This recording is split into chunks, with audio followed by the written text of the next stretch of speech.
Talk about the Labour Party being drunk with power. An engineer has been sacked by a UK rail minister for, quote, raising safety concerns. Hang on a second. You're telling me a government minister decided to sack an engineer for doing his job? And even if you put that to one side, this engineer was sacked for raising safety concerns? So he was sacked for looking out for all of us? Because we use this system day in, day out? And the fact that the rail minister specifically requested for this engineer who raised these safety concerns to be sacked?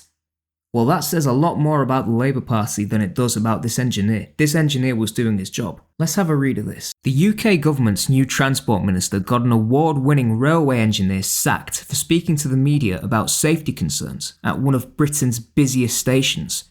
In his previous role running government's owned infrastructure manager Network Rail, Peter Hendy threatened to withhold public contracts from the man's employer while urging disciplinary action and asked officials to, quote, deal with him. Deal with him. I mean, the language here is staggering, isn't it? From a government minister. Who on earth does this minister Peter Hendy think he is talking in those terms about an award-winning engineer? Hendy was angered after the engineer, Gareth Dennis, told a journalist that overcrowding at London's Euston station was unsafe because it could result in a crush, despite concern also having been voiced by the official rail regulator. Back up a second. So even the railway regulator voiced concerns about overcrowding at Euston Station. And these safety concerns weren't raised recently, by the way.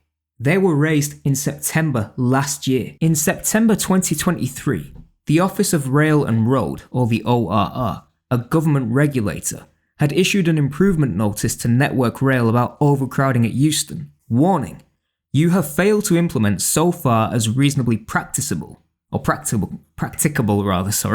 effective measures to prevent risks to health and safety of passengers and other persons at the station during passenger surges and overcrowding events. So it appears all this engineer was doing was repeating what was said by the government regulator a year ago. But even then, if new challenges and new concerns have arisen in that time frame, then you need to listen because it impacts the safety of everyone commuting through Euston day in, day out. This isn't rocket science here, this is just common sense. The first priority of any government is to keep their people safe. You don't wait for tragedy to occur and then make your move. No, you try and stop the tragedy from occurring altogether. If London Euston is currently unsafe, then why are we not moving to put fixes in place to make it safe?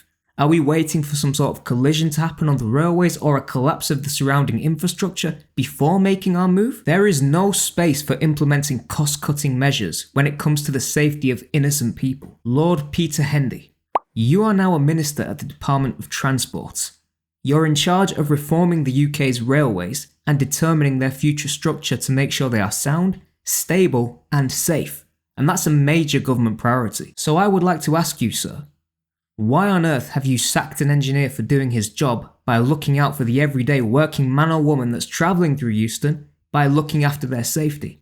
If he's raised safety concerns, why are they not being listened to? I mean, it's not as if the situation isn't bad enough already. The multiple gold medalist Paralympian champion Tanni Gray-Thompson says apologies are not enough for having to, quote, crawl off a train. The multiple gold medalist was left stranded on Monday night at London's King's Cross station on a train from Leeds, as she tried to make her way to Wednesday's opening ceremony of the Paralympic Games in Paris.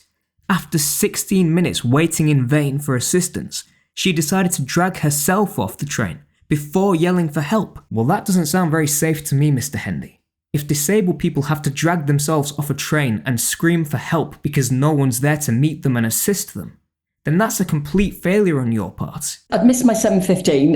You missed the 7:15, okay. 7:30, and they put me on the 7:45. But you're right, when I got into King's Cross, no one there to meet me.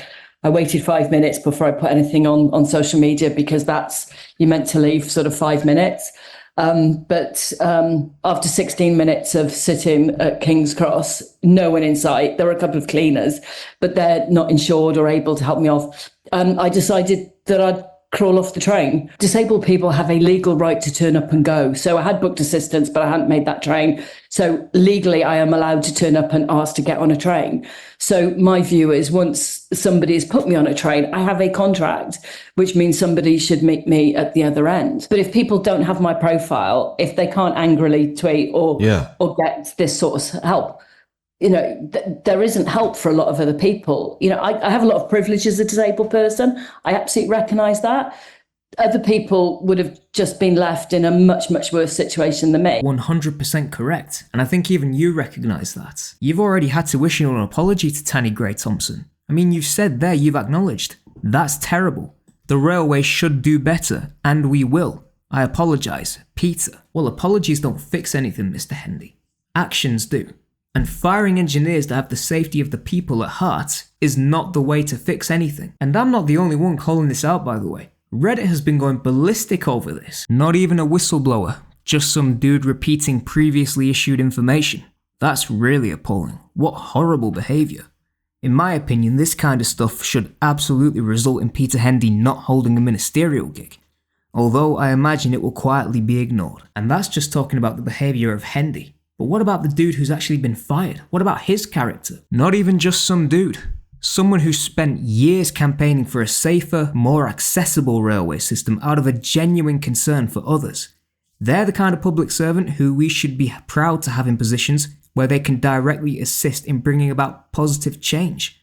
It's worrying that the former head of Network Rail, and now Rail Minister, wants to remove such people from their jobs by threatening the company they work for. That's the character of the engineer who's been fired. A guy who genuinely wanted to help other people and was in a position to actually make positive change. Peter Hendy, on the other hand, he was the chair of Network Rail from 2015 until he was brought into Keir Starmer's new Labour government last month. And if this man was in charge of Network Rail following that awful review by the Office of Rail and Road, the government regulator by the way, then how on earth can we trust him to do the right thing in charge as a minister in government? I cannot fathom how a man like him, with these prior failures, was not vetted carefully enough for these to have been flagged up initially before he was hired as a minister.